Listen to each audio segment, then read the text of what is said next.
What is going on, everyone? Welcome on into Sports Talk with Bros. That was a pathetic game of basketball. Horrendous loss for your 76ers, and I'm not going to lose my mind completely. I feel the Sixers are playing bad basketball. I don't think that they're a bad basketball team. Now, that can sound hypocritical, but I do feel that there's a totally different layer in this squad, and I just wonder if they have the same exact mindset as maybe we do. Because let's be realistic, even when the Sixers did have a lead, and even when the Sixers were winning this basketball game, what were you thinking? It just seems like a useless game, right? It just feels like a matchup where they're just going through the motions, both squads, because it's the end of the regular season. You don't have that many big ones left. Really, you don't have any, really. You get through the Suns, you get through the Milwaukee Bucks, and you're kind of in get me to the finish line mode. It would be different if you see the Pistons game 22, game 24 of the season, when there's still a little bit more juice and some excitement about the season kind of getting fired off and underway. But now it's, I'm done. Get me to the finish line. I want the postseason. I'm not going to tell you that this was something I'm not going to discuss or I'm just going to sweep under the rug, because that's not the case. This is a game that was ugly. This is a game where James Harden sucked. James Harden was a reason why you saw the hideous numbers that you saw from some of your other players. Look, the bench is super thin. They're not dynamic. You're really not ever going to believe that they're going to be the difference maker in games. It may happen once in a blue moon, but it is more of a deficiency than it is a positive for this unit. We all understand that. With that said, James Harden was really bad today. That doesn't mean we go back to the nonsense of now saying that he's not worth having on your team, because that's foolish. He has the ability to score 30 plus. We saw him against the Clippers and we saw him against the Bucks. There have been some big moments and some big games as of late. The last 2 of 3 prior to today. Now it's 2 of 4. He was a crucial part to your team having the looks that they were having. Tonight, though, it was really bad. It was really awful. He was a point to focus on. So was Joel Embiid's turnovers. But I feel that a part of Joel Embiid having those 7 turnovers was there was no one else really to rely on. So when you think of the fourth quarter defense being putrid and their inability to compete, that's what it was tonight. It's not that they couldn't. It just felt like they weren't willing to. And once again, that can go back to the natural flow of an 82-game regular season where basically everyone on this team thinks to themselves, I'm banged up, I'm beat up, I don't care about the Pistons, I don't care about this bad team, I just want it to all end. I just want it to finally be over so the games can matter more. It just felt like they weren't up to the challenge to compete against a Bay or compete against a Cade Cunningham, where those guys, young cats, exciting, on a bad team, they're just enjoying the NBA experience and having the ability to go out there and play, and they enjoyed it and they were out there giving their maximum effort. While it looks like the Sixers have some veterans that are feeling themselves and go, no, I don't feel like bringing it tonight because I'm ready for playoff basketball. That's what it looked like from the eye. That's what it felt like as a fan watching the screen and watching the game play out. The offense was sour. No real ball movement. The bench outscored 1 million to none. Harden's falling over when he has Kelly Olynyk. Can't even get by. And I think you're seeing teams recognize what they were doing in the beginning against this team and now what they can do now defensively, which, you know, it's something that I mentioned a while back before, where maybe teams are willing to tell James Harden, let's go. Let's test the hammy. Let's see how the hammy's doing. Curious how that plays out as a whole. But the defensive efficiency was brutal. Bay and Cunningham beat you pretty good, and that's basically where I'm at. I put blame on the head coach for sure, because whenever you go through a stretch of ugly basketball, the way that we have seen it as of late, well, then there's no doubt I'm going to look at the coach who has to prepare this team. But I have more of a problem, I feel, with, well, we know the rotations. That's inevitable, and that's not going anywhere. It doesn't seem like Doc Rivers has a good feel on who to use, but deep down, I feel they don't even have the right answers to pick the right weapons of choice to basically fulfill the needs. They don't have that on their roster right now, so there's only so much Doc can do, but he's not doing well enough. All I ask for out of a head coach is put your team in the best position to succeed with what you are handed. You're not the general manager. You're not anyone in the front office that, I mean, sure, they definitely can have dialogue about who they want on their roster, but as for right now, as they're currently constructed, I don't think Paul Reed or Charles Bassey is getting you any farther than a DeAndre Jordan. If you're a second-round exit team, which I know that's the news tonight from Sixers Twitter, and I honestly saw some people say that they feel they're going to lose in the first round. Now, I'm not there, okay? I'm not there. But I'm just saying, let's just say in a hypothetical world, you see them as a second-round exit team once again. Bassey, Paul Reed, DeAndre Jordan, whichever guy is playing and Doc Rivers says, hey, it's your time, you're still that. No, you're telling me playing one of those guys is the difference in you feeling they go from second round to third round? Because I don't see that whatsoever. With that, though, with Doc Rivers and the way that he's handling the bench rotations isn't putting your team in the best position to succeed. Even if you don't have enough to succeed, you can do better. If you're giving me a 7 and I know you have an 8 in your roster and you're not giving me that 8, I feel bothered and I demand you do that, Doc. I also feel strategically after the game when you're discussing the fact that, well, the ball got stagnant. The offense got stagnant. The ball wasn't moving. Don't you feel that maybe you can incorporate some things to help your team get better looks at times? Now, today, I will blame the players more than the coach. Last game, I blame the coach way more than the players, and that's rare. But if you don't see the difference in the third quarter bleeding into the fourth quarter without Joel Embiid based off of Doc's decisions last game, which was a major factor in why they lost, and then today where James Harden was miserable and Joel Embiid had his turnovers. But I'm not blaming Joel. I really don't think Joel was a problem tonight. Part of those 7 turnovers is the snowball effect of how I felt James Harden was playing, and maybe Joel Embiid just had a little bit extra pressure on him to have to do more, knowing that, look at Harden right now because he's falling apart, literally. He did hobble a bit, too, after the one fall with his hammy, but he returned. I wonder how much discomfort he's really in based off of what we're seeing. I need the players to take personal responsibility. And as of late, they've been playing bad basketball. Just to reiterate things here, I think they're playing bad basketball. I don't feel that they are a bad basketball team. With that, if you are new to the channel, thank you guys so much for hanging out as we're doing the post-game show live here on Broads Media's YouTube channel. If you're new to the channel, make sure you hit that subscribe button, hit that thumbs up button as well. I greatly appreciate all of your support. If you're looking to buy tickets to go to any event out there, you can utilize the promo code BROADS at SeatGeek's checkout page. SeatGeek has fantastic prices. Baseball's right around the corner. Opening day is right here. Actually, it's not right here. It's 1 week. Next week, we'll be seeing opening day. But you can utilize the promo code BROADS, $20 off. It's a no-brainer.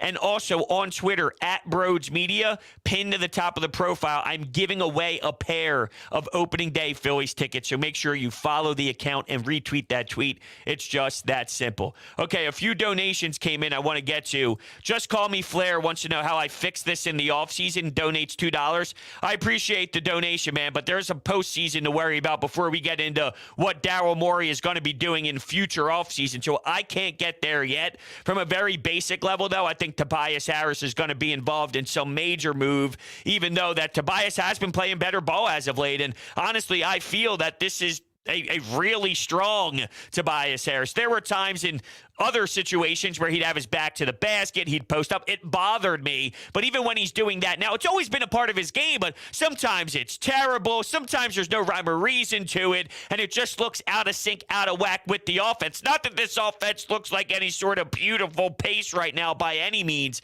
but when he is doing that and he is playing that way, he seems to be focused more in on the details and executing at a high rate, playing smarter basketball. Toby's actually the farthest thing from my issue right now, which I'm sure fans would have signed up. I don't know, because if he's not your biggest issue, that means it's either Harden or Embiid. So I take that back. I don't think fans would have signed up for that at all. I was just saying, if you feel that fans would have signed up for saying Tobias wouldn't be a problem, let's reword it a little bit. If I said, hey, Tobias won't be a problem for you late down the stretch, you'd probably sign on the dotted lines where it's problematic when it's one of the bigger stars on your roster instead of him, because you don't have a damn chance if those two guys are off, or one of those two. Bubbles donates $2. Blunt with Broads. Nice. Radiation, $2, says, are they losing on purpose? No, I don't think they're losing on purpose. I think they're just playing some really horrendous ball at the moment. And Nolan with $20. Thank you so much, Nolan, for the $20 donation, man. I greatly appreciate all of your support. One word to describe tonight's loss, according to Nolan, is pathetic. And I think that that is a great way. It describes it perfectly. What bothered me the most about it all is the fact that by the end, especially that fourth quarter where they were getting outscored and they were getting dominated and shots were falling while the Sixers were turning the ball over, it just felt like they weren't mentally there. It just felt like they weren't feeling like they were obligated to go out there and battle and compete for some basketballs off the rebounds and anything like that. They almost just mailed it in and checked it in. Now, part of me recognizes that, I hate to break it to you, that's what teams do at times when there's only a handful of games left. You just played two super competitive squads. You're going on the road against a team that barely can sniff anyone's jockstrap because they're at the bottom. So they blow, and you just somewhat walk in there with the mindset of, we don't have to ball out. Now, from an angry fan level, of course, you say, I hate that. That's terrible. That's the worst thing I've ever heard. I gotcha, but I'm not going to remove logic of the situation on how things are handled. It looks a lot worse and feels a lot worse, and I think it's fair to say this when you have been having tough times closing out over the last few nights, for sure. They had 22 possessions, 6 baskets. It got really tough. 23, and the run was 23-9 in the final 7 minutes and 30 seconds. So the common theme against good opponents and against bad opponents as of late, it wasn't a lack of effort against the Bucks. It wasn't a lack of effort against the Suns. Today was a lack of effort with my eyes when I was watching that. So I don't know how to separate that compared to what we saw previously. What is the correlation? Because it does seem like two different circumstances for me. Not saying that that's okay, not saying that that's all right, because this bothered me, and I don't accept this and say I'm fine with it by any stretch of the imagination. But about 4 games ago or so, I mentioned this phrase, and I'm standing by it completely. There's nothing that's going to happen from that point of when I mentioned it till the end of the regular season that's going to boggle my mind any more than one it already was, considering we knew the team. And now here we are, and this team looks to be out of sync right now. Heading into the postseason, not ideal. But we've also seen when you run into the postseason super hot, that doesn't necessarily mean that now you're automatically going to win. Now, to be fair, I'd rather be going into the postseason winning and smelling ourselves a little bit more confidently than where we are right now. But there are still some games left on the schedule to ease ourselves into the end of the regular season where, let's say they beat the Hornets. Let's say they beat the Pacers a couple times. They have, 6 basketball games left. If they go into the postseason 4-2, and I'm sure it's easy to convince yourself that that's never going to happen. But if that is the case, 4-2, I just think by the time we speak about that first playoff series, there will be a different type of atmosphere revolving around our words and the way that we're thinking about what the team is. This stunk, though, and this was bad, and there are some things to worry about. I'm not telling you there's nothing to worry about. There are legitimate concerns that should bother you. The lack of defense, the lack of execution down in the stretch. You're talking fourth quarter basketball. That's when it matters. That's when you need to develop the big ball sack. All right? We ripped Ben Simmons apart because they were incapable to really run sets based off of his inability to shoot. That still stands true to this day. What also stands true, though, is James Harden needs to be better and more efficient at the same time, because he sucked And then when he had that, even against the Bucks, in a good game for him, when he took that last three, wide open look, has a big on him, and he decides, okay, I'll do my famous step back. That's historic. He wasn't even close. So let's go. Bear down. Bear down. All right, let's go to the phones and hear from you. I'll open up the phone lines at 856-442-9805. That's the phone number, 856-442-9805. We'll go to our first caller of the night. Hello, you're on Broads Media. Yo, what's up, bro? Yo, what's going on? Man. I'm just hoping that whatever losing bug this team has seemingly contracted pretty much ever since the Nets game a few weeks ago, they just get it out of their system before the playoffs, man. Because I'm not saying utter meltdown panic mode, but I'm pretty well damn close to it because at least the Suns and the Bucks, they were close games. They were two of the best teams in the league. This is a trash-ass Pistons team that pretty much wiped the floor with them in the fourth quarter. I agree with you. I thought that fourth quarter was one of the worst fourth quarters I've watched, and that's saying a lot because we have seen some explosions where they fall flat on their face, and there's been some ugly moments. And knowing that they have lost the two games previously in some tough battles that we at least admire their effort, that they would show up today and just win the game, look solid, move forward, and kind of give us some hope that way. So I'm with you. I get it. I also just feel how much of them are just saying, get me to the end. I'm ready for playoff basketball. Not that that's right. But I'm just wondering how much of that is in play. Yeah, and I don't think that's really right. I feel like you should play the games, no matter if they're regular season or playoff. Well, that's easy for us to say, but when you play 82, and thank you so much for calling in, when you play 82 regular season games, and you're at game 74 or 75 or 76, I should say, you go through that body, and you go through that toxic banging down low as you're 7'2" against someone for 72 basketball games. Obviously, Joel Embiid missed some time earlier in the year due to the COVID stuff and all that, but you get my point. Once you reach this spot of the season, there is a certain shift. And I guess for me, I saw this a lot. Doc Rivers is the problem because this team needs to work on so many little details right now. So when the ball is tipped off at the Wells Fargo Center in a best-of-7 series, they are at the top of their game as crisp as they can be. I understand where you're coming from, but if we're just going to be serious with ourselves for a second here, how many of you out there feel that the next couple games against the Pacers or the next couple games against the game against the Charlotte Hornets on a Saturday afternoon at 12:30 this Saturday, how much can go on in that game that would make you feel the difference in going one round farther in the postseason? I just feel at this point they are who they are. There's not that much. You saw Doc Rivers go to a small lineup today with Tobias and George Niang out there. Who else was out there during that time? Korkmaz, Shake, and James Harden. I saw them go small. I was like, whoa, hold on a second here. But is there enough to know what you can or can't run in a series where you're trying to play matchups and throw haymakers and coach around the other coach? Was there enough there? Doc tried to use this as the example of what tonight was all about. Now we know what not to do. Well, I hate to break it to you, Doc, but nobody sat there on the bench today and thought to themselves, you know what, we're going to try to do this. Turn the ball over a lot, barely get any shots with 22 possessions, get outscored 23-9 in the final 7 minutes.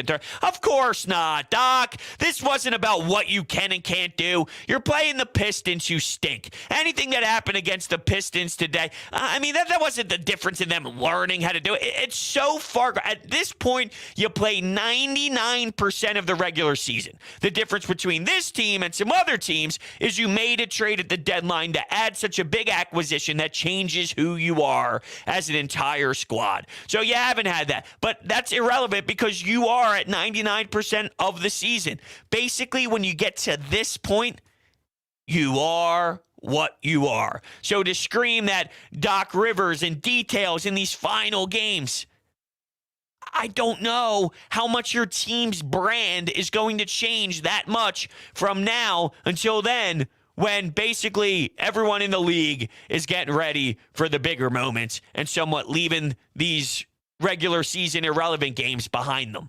That's just reality, it feels like. Back to the phones we go. Hello, you're on the air. Yo, bros. Yo. Yo, that fourth quarter was embarrassing. I haven't seen anything that bad in a long time. You can just see the way this team is playing lately. They're just coasting it to the playoffs. And, you look at it, 6 for 16 from the field, 5 turnovers, getting outscored 23-9 in the last 7:30. They just don't look engaged right now until, the playoffs start. You're right, and I don't know what that means. Honestly, I really don't. So I don't want to overreact and say, well, they lost to the Pistons. Now they're going to stink.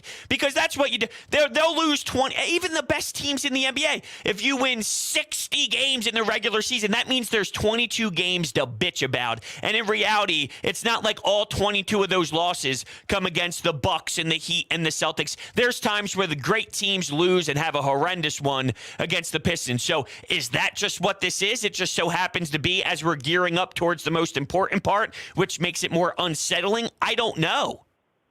Absolutely, yeah. And the thing that I want to say is people, bitch and complain all the time about how, lack of depth the team is, which I totally get because, you really don't have a big man, a reliable big man, because DeAndre Jordan absolutely blows. You have Danny Green, who can't hit a shot to save his life sometimes. Niang, inconsistent. But the thing is, you realize the playoffs, you shorten your rotation 8-9 guys. So can you rely on a Shake Milton? Can you rely on a George Niang? Can you rely on a Danny Green, someone like that, along with your other starters that you have? Sometimes, you may not get many points from Matisse Thybulle, who's offensively, he's a liability, scored 4 points tonight, can't make a layup. And, there's other guys like, for example, James Harden, he can have an off night. Where can you produce other points? That's the big question. I don't know if they have the options. I don't know if they have what you're looking for there. And that might be the downfall of this team. And that's why when you think about Daryl Morey making the move and making the trade, it's easy now to say that, oh, it's horrible. It's stupid to say that too, but that's the narrative from everyone who's watching James Harden after tonight, now acting as if it was some bozo trade and something miserable, as if Andre Drummond wasn't leaving anyway, as if Ben Simmons was just going to show up and start playing for you, and as if the fan base even wanted that to happen anyway. So you gave up a starter in Seth Curry. One guy. You gave up one guy. Please let's not be dumb. Please let's not be stupid. Please let's use our logic. It's not a bad trade because you did it. There were going to be holes in this roster that were unfillable after the trade. There were holes before the trade, too, that were unfixable as well. But what you did was you now put yourself in a better position over the next couple of years with this tandem that you still have to tweak. You still have to do things. You still have to add because as we're all complaining about, their bench isn't strong enough. They don't have reliable guys. There's issues with some of the bench pieces that are really down. I was going to say up and down, but basically they're down. They don't give you much. So what can Daryl Morey do down the stretch, down the road? It's a good question. But that's not what we're going to experience here during the back run. You have this. You have this to see. So I almost looked at it as, not that this is house money. It's not house money. This run is not house money. I cannot witness another second-round exit. That would not please me in any way, shape, or form. But I did know that when this move happened, that you weren't set. I said you had the opportunity to compete with everyone else. I didn't say it was automatic or a no-brainer. But it opened up this window to really start maneuvering through. And there's secondary layers. There's multiple steps to this. This is one part of a multi-layered step process. So we'll see what they do with that in the postseason. But even with that, even knowing that this isn't automatic and this isn't dynamic and completely a dynamite roster, I should say, because they do lack some athleticism. And you're right, Matisse Thybulle does blow, and he can't even score offensively, which is a miserable watch. But this is still a work in progress by Daryl Morey. at the same time. That's not a free pass, though. Not a free pass at all. Before we continue things, let me tell you about my friends over at WinView. WinView is the nation's leading sports predictor, allowing you to compete in pregame or live contest against other people, not the house. The way this works is you answer questions about each game before it begins, and you're playing one-on-one with somebody else. Let me give you an example. This is the Brooklyn Nets and the Milwaukee Bucks who play tonight. They're actually in the middle of their game, but which team wins the game? Both teams combine to score 225 or fewer points in the game. Yes or no? Will either team score 15 or more made three-pointers in the game? Will either team record 30 or more assists in the game? Will Kevin Durant and Giannis each score at least 30? Will 3 or more players record a double-double in the action? Will Kyrie record more steals than turnovers in the game? This is how it works. These are the questions that are asked. You might not get all them right. Say you get 3 right and your friend only gets 1 right. Say you get 8 right, but your friend gets 7 right. You win, you take home the pot, and you win all the money. There's even an opportunity to play for free as well, just to test the water and get some skin in the game. Winview.tv/Broads. The link is down below in the description. It's a fantastic and phenomenal way to get your viewing experience to the next level. It's so much fun. Once again, winview.tv/Broads. Check out the link. Sign up. Utilize that link in the description. It is a no-brainer. They got first-time deposit bonuses and all that great stuff. Winview.tv/Broads. There are some phone lines open if you would like to climb in at 856-442-9805. I got some questions that I want to ask myself that I will answer to all of you out there listening. And one is, what are my thoughts on the Doc Rivers report about maybe some people inside the 76ers feel a certain type of way about the man? And just to give you guys the perspective and the full piece that was mentioned, I took a screenshot of it, and this is a few weeks ago because I decently tapped in with the player side of what's happening with the Sixers, though I don't know anyone in the Morey administration. I'm hearing like, man, guys are not feeling Doc. His rotations, his philosophy, what he's doing, guys aren't feeling it. To me, sometimes you could chalk it up to be like, I should be playing more. That's every NBA player. So I'm like, I'm ignoring this. This is the reporter who's discussing what he's hearing. The quotes continue. The Sixers are in LA last week. I'm out and getting dinner. I run into someone who's close to the team. I'm like, sorry, but I can't pick you guys to go to the finals this year. His response kind of raised my eyebrows. Neither would I. Oh, okay, maybe that's the hyperbole. Maybe you're having a bad week. I'm not even thinking about it, but this is a running tally of what's going on down in Philadelphia. To be honest with you, I think that that's reaching. I'm not going to lie to you. To say that you hear someone speaking saying, I'm not, you say, I'm not picking you to go in the finals, and their response is, neither would I. In what universe does that mean the entire team is giving up on the head coach? Now, to go to the beginning of that, they did mention that they're hearing guys don't like Doc, his rotations and his philosophy. I wonder how much of this is now that there's enough time. Like, there's more to the first part than there is the second part. And with the first part, I'm wondering, after you hear Paul George, you hear Kawhi Leonard, you hear what went down with the Clippers, even though Paul George had some ugly moments and he just flat out sucked with some moments. How much of this now is there's enough of a sample size? Doc Rivers doesn't know how to maximize his players. He might have a respected voice, and his voice might be heard, especially when you're going from an old regime to a new regime. You bring in Brett Brown, you make him lose on purpose. It's finally time to win. I think he did a decent job at that too, winning 50-plus games of regular season, getting to the postseason, and going toe-to-toe with Nick Nurse in a 7-game series when adding a Tobias Harris, when adding a Jimmy Butler, when getting thrown these guys late into the action. Hey, go win me a championship with Ben Simmons, who doesn't shoot a ball. When you look at the strategic X's and O's of that 7-game series with the Toronto Raptors, Brett Brown did a way better job than people give him credit for. I just don't think it was their time to win yet. And most importantly, their best players at the time, Joel Embiid and Ben Simmons, that's who was the best player. Jimmy Butler's your best player, not good enough. And we needed Joel Embiid and Ben Simmons to be their best players. They weren't at that time yet in their career to manage that type of situation, and that's why you got the results that you got, which is the players weren't ready to win that type of series yet on the road in such a crucial moment and in a big, big, big time spot with all the lights on.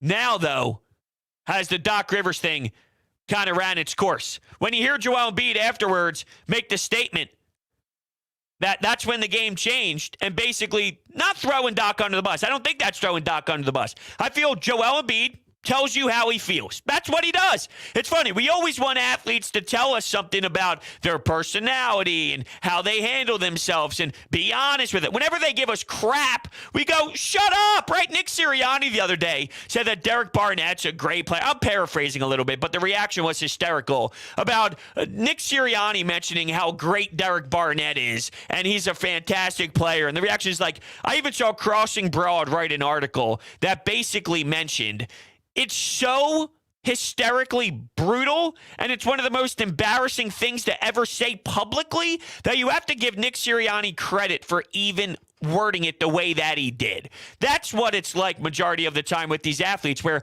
now you got Joel who says, yeah, the game changed when? Yeah, the game went downwards when? He's just keeping it 100. Now, he missed shots late. He didn't go up with it strong because Giannis blocked him, and hell of a play by Giannis. Let's not pretend like that wasn't magnificent and A+ and supposed to wow you to death by one of the most special players we have in this league, because that was a sensational play by Giannis. But Doc Rivers, I see parts of the report that could be true, because now I wonder if, like, hey, hold on a second. The leash is shorter. Just like if Doc gets fired, right, in a hypothetical world, Doc gets fired. He goes to a new city. Now that the Clippers' way ended the way that it ended, the Sixers ended the way that it ended, would now that third team have a different outlook and a different perspective if they recognize the noise that was somewhat surfacing around Doc Rivers is showing its ugly head early on, and you're seeing the pattern? Is the leash shorter each step after winning that championship and moving on from Boston and trying out a new city? Of course, the answer is yes. So now, because you saw it in L.A., is this that first snowball effect of the Doc Rivers now looking down upon as, dude, what are you doing here? It is pretty amazing, though, how he never, ever, ever tries to hold himself accountable at all. I get you don't bleed and die after every single 82 regular season game. I don't want a head coach that gets to that level at all. But he holds himself to such a high standard. It's pretty crazy. Even when Brett Brown would get pushed, there was never this at all. Now, Brett Brown never won a championship and never maybe put himself on the same pedigree as Doc Rivers. But which one's worse? I could honestly make the argument. I'm not just saying this to be a tool bag. I'm not just saying this to be a jerk off. But I honestly feel that I'd be more comfortable with Brett Brown than Doc Rivers. I swear to God, I mean that. I mean that. Yeah. Which is funny. Because when Doc Rivers was hired, what was the narrative? All right, Brett Brown supporters. All right, you Brett Brown idiots. Not that I'm a Brett Brown idiot or a Brett Brown supporter. I just didn't think he was as bad as what people told the world that he was. It's almost like NBA head coaches can never win, except for maybe like 3 guys, right? There's like a handful of guys that organizations are happy with. Other than that, every single NBA city and team wants their fan base, really, wants their head coach to be fired. It's pretty funny if you think about it. All right, back to the phones we go. Hello, you are on the air.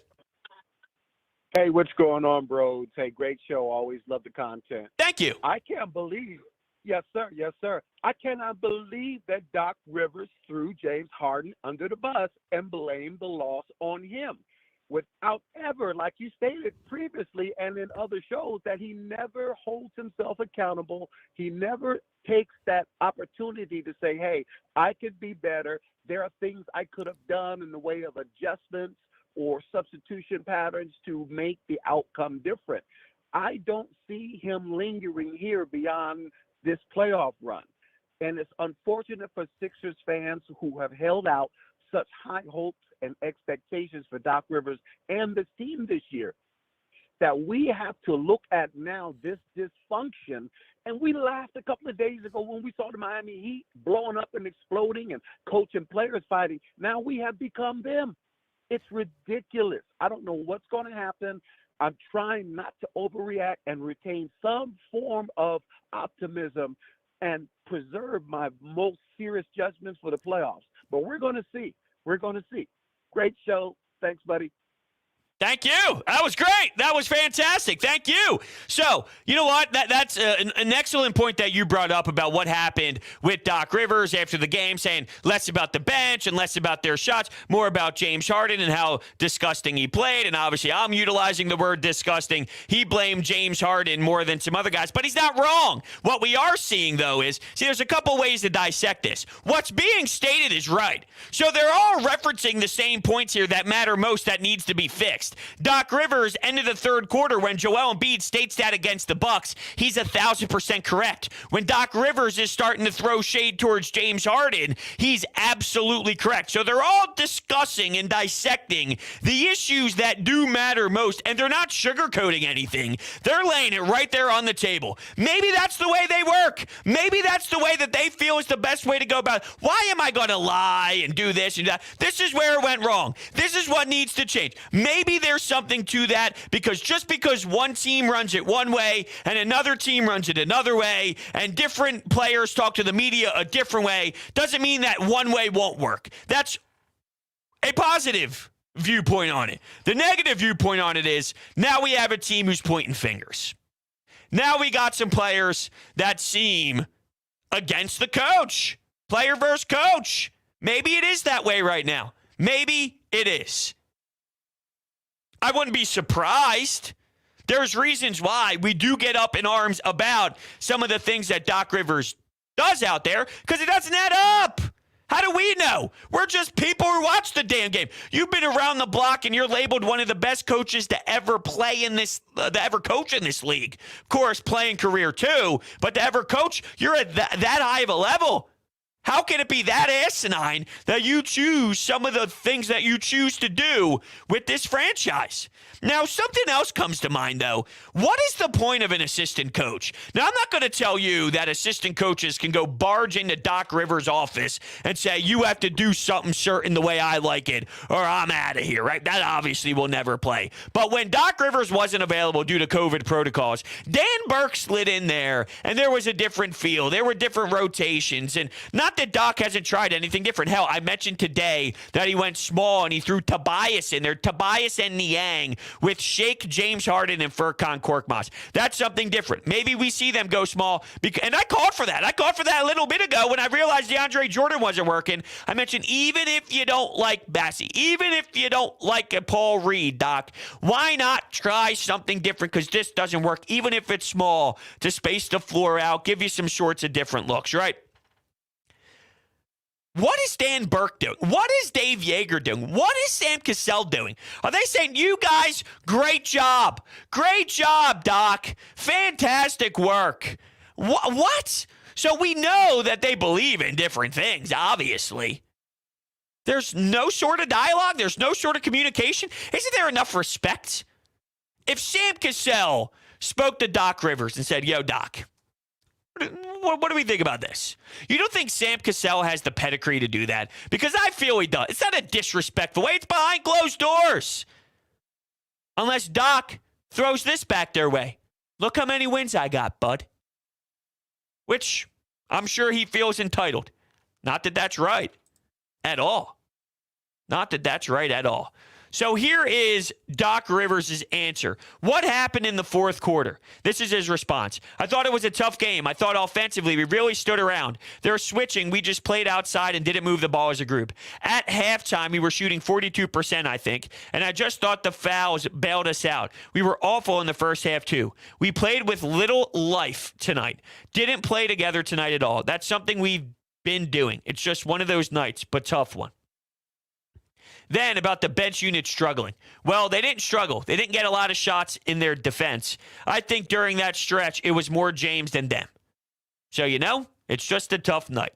Now, You would think professionals could take that, right? Ben Simmons would cry and demand that he's traded. James Harden, though, does have the track record of bouncing around when he's not necessarily pumped up and stoked about things and how they are playing out. So is it something where if you poke the bear too quickly and you play hardball at such an early stage of the honeymoon stage, if you will, well, then before you know it, James Harden might think about how things went down with the contract at the trade deadline and realize that maybe I can look in another direction. Who knows how it pans out from there? Now, Daryl Morey obviously is going to play such a massive part of that happening, and I would feel that Daryl Morey chooses James Harden over Doc Rivers in any sort of scenario because superstar talent is viewed at a different level at this league, and that's what brings you to the ultimate promised land. But I think that there's fair concerns all around the board right now. I really do. I don't know what level of James Harden to get on each night. I do know that his ceiling is magnificent, but I also know that we get a lot of these games as well. Are we getting these games because his hamstring isn't there? Are we getting these games because he flat out can't play anymore at a consistent pace? Or are we getting this because he just feels it's the Detroit Pistons, there's a couple games left, and I'm ready to turn the page? I don't know. I have no idea what the answer is. I think we're going to find out. And really, I know this is a boring answer, but I almost feel like it's a little bit of all of those things combined, and that's why we get what we get. But I wonder, how does Joel Embiid feel at the moment? Where is his connection level with the coach, and where is his connection level with James Harden, and where do they stand? Is it almost a triangle where it's every man for themselves at the moment between those three with the personalities, or is it Joel Embiid and James Harden on the same wavelength, but Doc Rivers somewhat standing on an island? I have no idea. See, this is the type of stuff, though, that makes no sense. When you can't beat the Pistons, you can't win the chip. Let's see who wins the championship this year and go back to some of their regular season losses. To be fair, if I told you I had to bet a bunch of money right now on the Sixers doing it, no, I don't feel the greatest in the world. But I also, just like Tobias Harris, he's the perfect example as a single individual on how I feel about this team. When Tobias was playing early, he sucked. He was a bad basketball player, but I knew he wasn't a terrible basketball player as a whole. He needs some time to work out of it. It took longer than I anticipated. It took way too extreme amount of time for my liking. But eventually, we're now satisfied with Tobias and seeing that there is another level to his game. This team is in the early stages of Tobias, and yes, they're running out of time to figure it all out. But I feel deep down that they are better than what they are putting in display or on display, even at this current time. What was Maxey all about? What did Maxey even finish from the field today? I know he had some explosive targets to the rim there. He finished 5 of 10 with 13 points. James Harden was 4 of 15. Matisse Thybulle stinks, and I mean stinks offensively. And it is a terrible, painful thing to witness. Now, I did put in 2 bets today, and I did hit both. I'd rather sacrifice my own. I'd rather win money than care about a regular season game. I hate to break it to you. But I bet well, they both benefited the Sixers anyway. I bet over 1.5 blocks for Embiid. He finished with 2. And I bet over 31.5 points for Embiid, and he obviously had 37. Now, people shy away from that because it was minus 20 or minus 125. I saw some places in that area. It's like, I don't want to spend anything minus. Well, you know, put the cash on the table here, and you'll be all right. I mean, there's a reason why it's leaning a little bit towards the favorite. You have a good possibility of cashing out. So put a little bit of units on there. Go an extra unit. Plug it in. Bada bing, bada boom. You know, the kid's just having a good run right now. When you think about March Madness, and I have been betting a lot of NHL games, and, you know, I've been parlaying 2 favorites and seeing how it's been doing. I've been doing all right. The kid's been making some cash. So not to say that you want to follow my footsteps, because I've had some hideous crying moments too. But here we are right now on a hot ride. What does that mean for the Sixers? Nothing. They got outscored miserably in the fourth quarter. Well, what are some other questions here?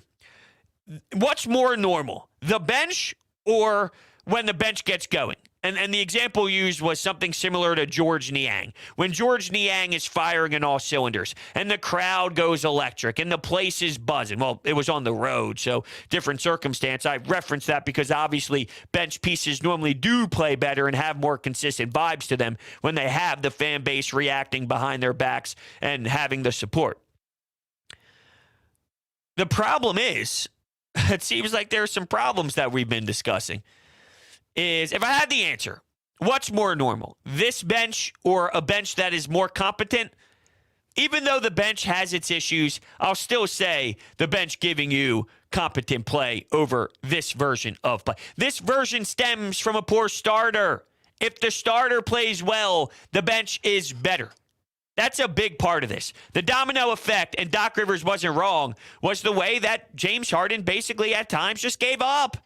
Looked terrible. Possessions just falling over. Not beating defenders that he should absolutely wax. Is it a hamstring thing?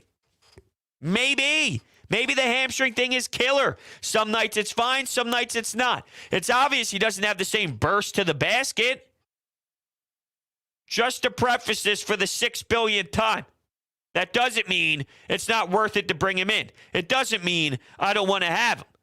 But I would bet on a Niang hot night or a Danny Green 1-3, Niang 2 threes, Shake 1-3, some combination of the bench giving you something, because that means I'm really betting on James Harden being a better player. If James Harden's a better player more times than not, which history tells you that is the case, well, then that opens up the door for some of these role guys to splash and to make a better shot and to have more open space and to have the spacing right. But I think Doc can put these guys in some better positions as well. Aiden believes that James Harden is just out of shape. I don't think it's just James Harden's out of shape, no. I think that there's a lot of things here. He is older in his career. He's not old. He's older. He's not 28. He's not 29. Now we hit 30. Doesn't mean I don't want him on my basketball team. But you do tend to slow down, and he's obviously more if you're looking at 18 holes, we're playing golf. If hole 18 is you're back at the clubhouse and that's retirement, he's probably at hole 12, 13. He's probably in that 12, 13 range. So he's on the back nine. He's not there yet, and he's still got some miles left on the tires. But part of this is, yes, he has slowed down a bit. Part of this is you're learning and adapting to a new system. Part of this is the system that you're running has to deal with guys like Matisse Thybulle that hinders what you can do on the offensive side of the court, and basically a guy you just got to hope and pray can cut and be a good off-the-ball type of player, which he can be at times. But you see, I mean, you play 30-something minutes, and you're basically 4-on-5 whenever he's out there on the floor. You can't just pretend like that doesn't change the space. Everything changes with spacing. Every little part of every single half-court operation changes with spacing. At times, though, it's not about the spacing, and it's just James Harden's decision-making, even when there is something to be made in a good, positive direction that isn't just based off the poor execution on his part. But when I watch him, the last thing I think is he's out of shape. I think maybe he doesn't have the same bolt to him. He doesn't have the same jump to him. I don't think it's out of shape. I just think that he's 32 years old or so. That's more or less what I'm kind of at when it comes to that level of James Harden. Jay from West Philly texted into the text board, get rid of our whole bench and replace them with the Pistons starters. We just lost our bench. Is pathetic, or am I overreacting? Well, Jay, there's things to care about within your text, but to say get rid of our whole bench and replace them with the Pistons starter, I don't think that that's possible, man. I mean, if you're telling me that Saddiq Bey can come off of the bench for you and Cade Cunningham could be our sixth man, yeah, that'd be great. I mean, realistically, these guys would be in the starting rotation. Obviously, Jay's just being facetious there, but yeah, I mean, the bench will sting. You're also going to be seeing how many minutes, once again, did they play. So the other night, they played close to what they will see in the playoffs, but probably more. Embiid played 37. You're probably looking at 4 more minutes of postseason minutes. Harden played 38. Maxey played 35. So a couple more minutes each from the starters. I don't know if that helps you or hurts you, because if Harden's going to play as poorly as he did, it doesn't really matter. If he's not playing well, it doesn't matter. You're not in the mix. So if he's playing 3 more minutes, but he's giving you 4 of 15 from the floor and not competing hard, it doesn't matter about the minutes. Now, I don't know if I'm out of whack here, but in terms of the 7 turnovers by Joel Embiid, It needs to get sharper. It needs to be smoother. He clearly has worked on the lack of turnovers, right? That has been a big-time focus of his, and we can tell, like, we used to see 7 turnover games way more than we do now. I couldn't even tell you the last time I remember him getting even close to that, which before in years past, it felt like that was way more of a consistent problem that we saw out of the big fella. Tonight it happened, but, 30, he had, I'm looking now at his game log just to see. So in the month of March, there was one other game that was close, and it was 6 turnovers against Dallas in a 111-101 win. That was actually a really good win at home. He played great. He had 32 points. Those 6 turnovers in that game didn't really stand out the way that they did today, maybe just because they ended up winning. But, yeah, I mean, you look through. The last 7 turnover game was January 12th, and that was sandwiched in between a bunch of 2 turnover games. Anyway, I don't know where the 7 lines up against other years in his career and how many he has. I just know that he's way better realizing the floor and vision and understanding double teams and seeing when teams kind of force him to get uncomfortable. He's obviously, taking a big stride in that department as a whole, regardless. Cody's trying to complain about higher efficiency, Raptor, LeBron, and MVP statuses. I don't care, Cody. I don't care. At all. At all. I don't care. There's way more on my mind than Joel Embiid winning the MVP. Now, it would be unfortunate, and I think it would be the wrong call. But at the end of the day, I have more team things to iron out right now compared to a Jokic. And I realize, too, that the level that Denver Nuggets fans are taking it to defend it, I don't have that type of care. I really don't. I care about it a lot in sports, and I let my passion fly, and I scream and I rant and spit flies out of my mouth constantly. I let you understand my boiling frustration at times, and I let it rip, no doubt about it. But I don't care as much as these Jokic fans do. And I almost feel when you get to that level of I have to defend, it's a defensive mechanism where your wall is so high and you're getting so up there that you know why that's happening because you feel a certain type of way. You have to lay everything on. Well, this is why and that's why. Okay. I think there's a reason why. You have a defensive mechanism going, and to each their own. If you don't see what I see, then all right. God bless you. I'll talk to you another day. But I don't have the effort level of wasting my time screaming to someone who watches basketball through Raptor. That's all.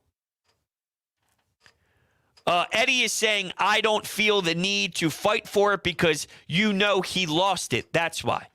No, I don't care. I don't care. If Joel Embiid won the MVP and the Sixers lost in the second round, I don't give a fuck about an MVP trophy. If the Sixers win a championship and Joel Embiid won the MVP trophy, sure, the MVP trophy factors into the conversation a bit more because when we talk about the Eagles winning a Super Bowl, well, Carson Wentz had that MVP season before he went down. It'll always be referenced together. But do you think there's ever a time in my life where I think about the MVP trophy over the Larry O'Brien trophy? Absolutely not. I don't care. Jokic hasn't won a damn championship for Denver, and until he does, the MVP means shit to me. I don't care. It's a regular season award. Kudos to you. You had a good regular season. As we see, the regular season at times is just wild and it has its mind of its own. It is what it is. I would take an MVP trophy over not having an MVP trophy, but I don't care as much as everybody else. I cared a lot. I did. I cared a lot. I cared a lot in past weeks, apparently. Did I care a lot more? No. I don't think so. I don't think so. I've been very clear on that message for quite some time. Now, I might have talked about it more because it was more of a hotter discussion, but now it's played out. Now it's it's played out. After so long of the same thing, I get checked out of it for sure. But yeah, I mean, in years past, I've always said, even with Bryce Harper and even with Embiid last year, I don't care about MVP trophies. I don't care about regular season trophies. I'm sure I talked about it, but anyway. Hey, bro, it's Chris from Washington Township. Awesome show as always. Thank you, man. I appreciate that. The Sixers just looked flat tonight. More of Embiid posting instead of rolling. Well, I mean, I did see some things that I liked, but also some horrible things. The bench was terrible. I think that the bench was terrible because of James Harden. The defense was terrible. That is very true. What's the answer here? Are we tired? Is it a rotation? I think it's a lot of combinations. The team's still trying to figure each other out, which stings this late into the season. You also have a team that I think is just like you hear Joel Embiid talk all the time. You pace yourself in the regular season. That's what you do. You pace yourself in the regular season. Once you get down to the wire, it's almost, I don't know. I don't know how much I have left in the tank right now to put all my effort out there on the basketball floor. Because these games are what they are. That's sort of what I feel. Yeah, I'll block the trolls a little bit in the chat. I don't really pay too much attention to the chat too much once I see someone. I'll give them a little bit of time here and there, but that's enough. That's enough out of you. Like I said, I don't care too much about it. Not enough to keep seeing it. I'm trying to see what's going on in the social media world with Doc and some post-game stuff, which I tend to do. A lot of Doc Rivers slander. He's not trending. Believe it or not, Ben Simmons is trending. Although, it makes some sense considering the Brooklyn Nets playing. How did that Nets game end? Let's go to the Nets score. Well, they lost. They lost in overtime. Giannis had 44.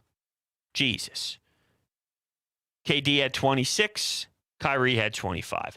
What a day at the office. All right, well, that is what I have on tonight's game. That's basically where I'm at. That's what I saw tonight, and that is what I have for you. Where we move forward tomorrow is I want to get a Philly show in tomorrow. I really do. I desperately, really do. That's my final thoughts. Thank you guys so much for hanging out with me today. I will catch you guys later.